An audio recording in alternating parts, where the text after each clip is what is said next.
Chapter 87. Jew or Greek?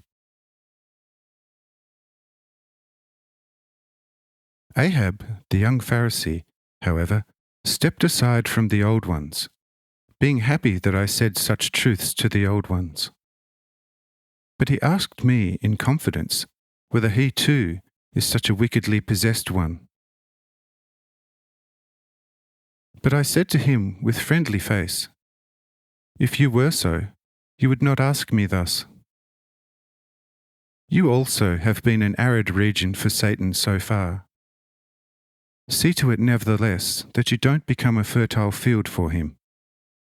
Therefore, beware of your evil colleagues." Says Ahab, "Lord and Master, if only you will not leave me, then the power of hell is sure to have no effect on me. There shall be no lack of zeal on my part." I said, "Go over to them. Let you be strong through your faith and zeal for me. But see to it that your colleagues don't drive you into a corner, for their devil has a fine nose and sharp ears for their purposes." Says Ahab, "Lord, you are bound to know me better now than I do myself. My cunning is artful and clever.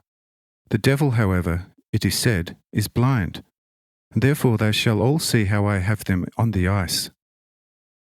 I shall even today put them to the test. I shall now exchange a few sharp words with you, that they may not become aware of what I discussed with you. But you must not bear ill will towards me for this." I said, "Do as you think fit, but be good, clever, and truthful in all things. Because a lie, regardless of how good a variety, helps only temporarily, and shortly thereafter gets men into disadvantage and harm." Says Ahab, "I am easy, and therefore shall say nothing for the present." I said, "That will be better. For to keep silence at the right time is better than a most resourceful lie." With these instructions, Ahab makes his way back through the crowd to his colleagues, of whom one nevertheless had noticed his conversation with me.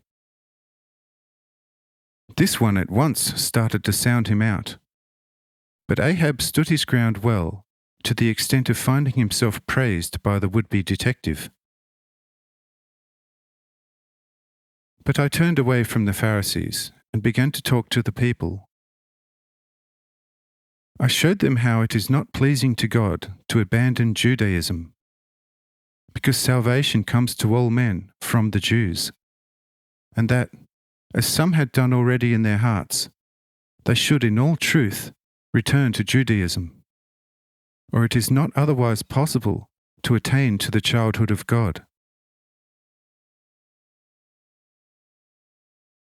Says one Greek, asking, "Are we therefore to once again bend our knees before the puffed-up Pharisees, eating their old indigestible leaven? Friend, you of a truth are a grand master of the deity's might and authority, being good, wise, and righteous. Yet here you are asking something very odd of us. To Moses we have no need to return, as we have never left him in actuality, and in our hearts the God of the Jews also is our God. The outward name of Jew and Greek surely shall not detract from God's wisdom. Yet to us it nevertheless is a bastion against unremitting hounding and goading by the Pharisees. Why should we again be called Jews and Greeks?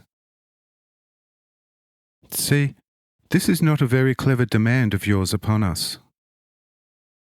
What does it matter that besides Moses, we familiarize ourselves also with the wise men of the Greeks, besides their richly poetic theosophy, whose wise parallel poetry surely is something quite different from the expensive temple manure? particularly since we don't place much store by this, knowing only too well how the Greek and later Roman gods came into being, and that Jehovah alone is God over everything, who has created all and maintains and guides everything. I said, "Friend, even though you speak, you have not understood me, while those who understood me are not saying anything, being Greek as much as yourself. There is, of course, not much in the name, but in the faith of the heart. But this also has to be taken into account, that it is better to make a pilgrimage to Jerusalem and to there, with proper and intelligent devotion, partake of the feasts, than to make a journey to Delphi to ask the foolish Pythia for advice. The immense temple excesses verily are better known to me than yourselves, and you heard how I am against them. But with all its evil, the temple nevertheless is incomparably better than the one at Delphi, whose priests and priestesses are nothing more than fine dialecticians, knowing how to give just that answer to every question which always makes them right in the end. After you had, at one stage, decided to take a wife, you first made a trip to Delphi, and there, for a lot of money, asked Pythia whether you shall be happy with the woman you intended marrying. Tell me, what was the answer? Says the Greek, "All right, thus, with the woman, you shall be not unhappy indeed." And see, the oracle told me the truth, because I really am happy with my woman. I said, "See, the oracle would have been right even if you had been unhappy with your woman." Says the Greek, "I don't see how that is possible." I said, "Because you are spiritually blind. See, the sentence goes as follows: with your woman you shall happy be, not unhappy indeed. But if you divide the sentence after the negation, then the oracle is right when you are unhappy. Because then, without any alteration to the chain of words, the sentence would go, with your woman you shall happy be not, unhappy indeed. If, nevertheless, you don't believe me, then ask your neighbour, who a year later went to Delphi on similar business, and whether the answer he got is not the same to the dot. Yet he is very unhappy with his wife, who is an immoral woman.